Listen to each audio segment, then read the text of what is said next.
Hi mga ka-bakers! Kumusta kayo? Ngayon naman ay gagawa tayo ng Choco Fudge Bar. Handa na ba kayo? Ang mga kailangan natin ay mantika 225 grams, asukal 350 grams, all-purpose flour 225 grams, cocoa powder 50 grams, skim milk 50 grams, baking soda 1/2 teaspoon, 4 na itlog at fresh milk na 50 grams. Ilagay na natin ang asukal, all-purpose flour, cocoa powder, at kapag ata nitong ilagay ay kailangan nitong salain para hindi siya magbuo-buo or maiwasan ang pamumuo nito. Baking soda, skim milk, haluin na muna natin ito hanggang sa magsama-sama na ang mga ingredients na ating inilagay dito. Pagkatapos ay ilagay na natin ang mantika, itlog. Ngayon naman ay atin ulit siyang haluin ng haluin hanggang sa magsama-sama na ang mga sangkap na ating inilagay dito. Kapag nahalo na ng kaunti ay atin nang ilagay ang fresh milk. At i-continue lamang natin ulit ang paghahalo hanggang sa mahalo na rin ang fresh milk dito. Kapag wala na po itong buo-buo at nahalo na po ang lahat, ay okay na po ang ganitong consistency mga ka-bakers. Kaya naman atin na po itong ilipat sa ating molde. Ang size nga po pala ng molde natin ay 8 by 12 by 2. At meron po itong parchment paper na meron din pong mantika sa ilalim. Ipapaning lamang po natin siya or atin lang pong pagpantay-pantayin ang bawat sukat nito. At pagkatapos po, ay pwedeng-pwede na po atin itong ilagay sa ating oven.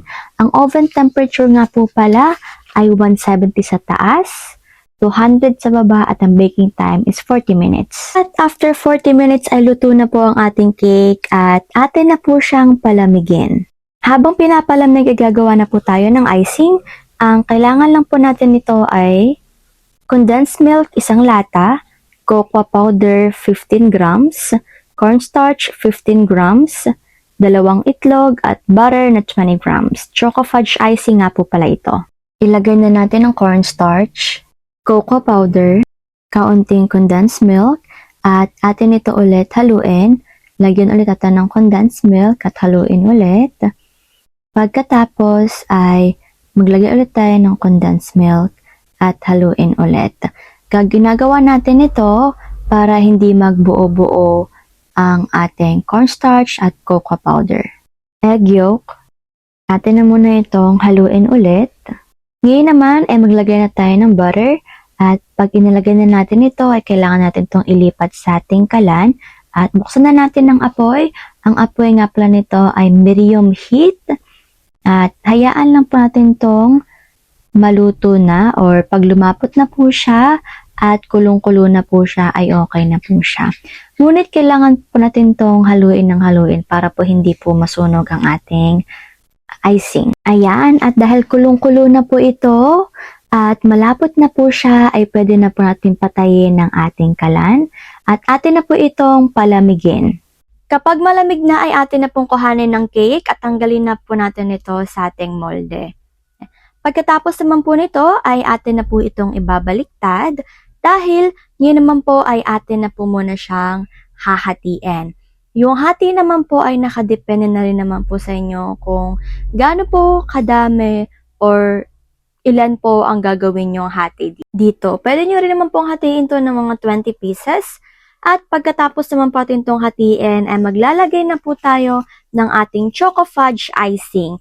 At usually po mga 2 or 3 kutsara lamang po ang nilalagay namin dito. Pero pwede nyo na rin naman pong damihan base na rin po sa pag na-cover na po ang lahat or base na rin po sa inyong taste. Gawin lamang po natin ito hanggang sa matapos. Kukuha na po tayo ng tinidor at atin lang po siyang padadaanan. Medyo light nga lang po pala para po hindi po masyadong matanggal yung ating choco fudge icing. At pagkatapos naman po nito mga ka-bakers ay maglalagay na po tayo ng choco chips na 50 grams nga po pala ang nagamit namin dito. Ayan. Lagyan lamang po natin sila at yung dami naman po ay pwede nyo na naman pong damihan based po sa kung gaano po kalaki or medyo kaliit yung hiwa po na ginawa ninyo.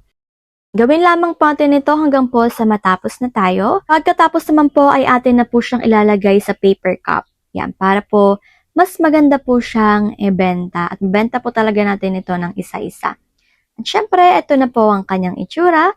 Presenting ang ating finished product na sobrang yummy naman talaga. Sobrang mabenta. At higit sa lahat ay putok na putok po talaga ito. Lalo na po sa mga chocolate lovers dyan na ating ipangregalo o kaya naman ay atin pong ipang dessert. Kayang-kaya niyo po talaga ito mga ka-bakers. Hindi ko na po sasabihin sa inyo kung nakailan po ako dito. Anyways nga po, no? Kaya naman, ano pa pong hinihintay natin? Gawin niyo na din. Hindi ko na nga pa ito patatagalin pa at eto na po ang ating food for the soul ngayon. Juan 11:25-26. Sinabi sa kanya ni Jesus, "Ako ang muling pagkabuhay at ang buhay. Ang sinumang sumasampalataya sa akin kahit mamatay ay muling mabubuhay. At sinumang nabubuhay at sumasampalataya sa akin ay hindi mamamatay kailanman."